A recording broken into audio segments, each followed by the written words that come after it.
So we know that social media is changing how politicians interact with their constituencies.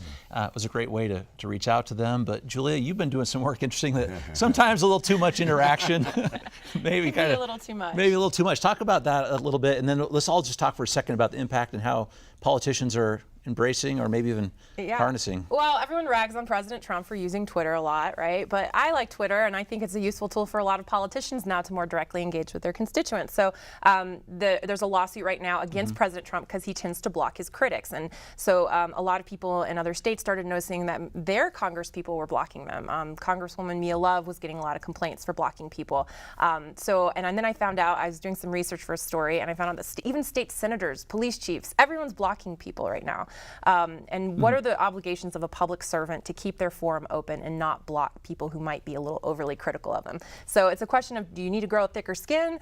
Maybe you don't need to be online at all if you can't handle the heat.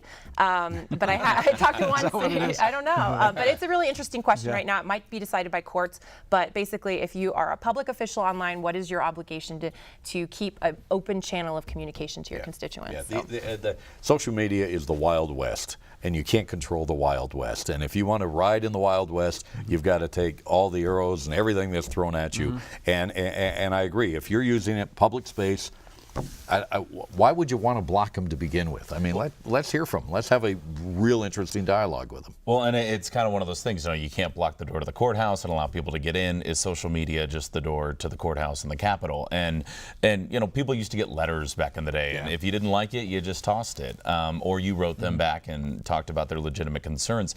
It's tough, though, because on social media, there's kind of an anonymity with it, and people will say things that they wouldn't dare say to someone's face.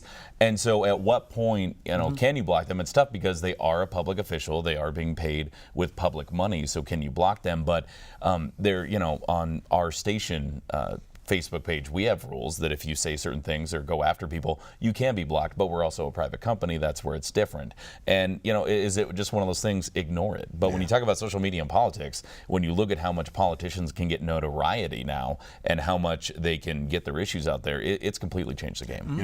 Glenn just mentioned that word letter, and I'm still trying to figure out what a letter is now, because we don't write letters anymore. We don't anymore, unfortunately. Well, and I talk to some of these elected officials too, and they tell me, they say, well, I'm blocking some of these people because only the people who are sitting home all day are the ones writing me. I'm not actually hearing from. They're called keyboard warriors. The keyboard warriors. Okay, I'll start using that now. So how do they balance that? So if my feed is entirely taken up by the keyboard warriors, which I'm going to now start using, is that crowding out the rest? Yeah, it's tough because, I interviewed a Republican State Senator, Todd Weiler. He has a really great online persona, very sarcastic, funny, but there are times when people are just yelling at him, and he's like, well, what if they were at the state legislature and they were yelling at me in person? I don't have an obligation to stand there and take it, right? So there is that, what's the balance there? And I talked to the ACLU about this, and they said, these politicians need to walk away. When someone's harping on them or they're trying to engage or trying to needle them, instead of blocking them, they can just log out. So is that the option? Is there an equivalent? Is there an equivalent of walking away? Well, it's ignoring them. It's not interacting with them. As you said, Todd is very famous online. He does go back and forth with people, but if someone's going too far, just don't engage them. Eventually, they will stop. I mean, it's kind of like a bully. I mean, sometimes they're keyboard warriors really trying to get a point across. Sometimes they're just trolls. That's what they call them online. It's just trolls. And if you ignore a troll long enough, they usually go away because they're looking to get a rise out of you. And if they're not getting the rise, they're going to go someplace else. Thick skin, walk away. Good counsel right there for Rod, all right? Don't bother. Don't engage them, because that's what they're just waiting for. Just say no to trolls. No to trolls. All right, we'll get the bumper sticker. Thank you very much for your comments on this very interesting issue. Thanks. Thank you.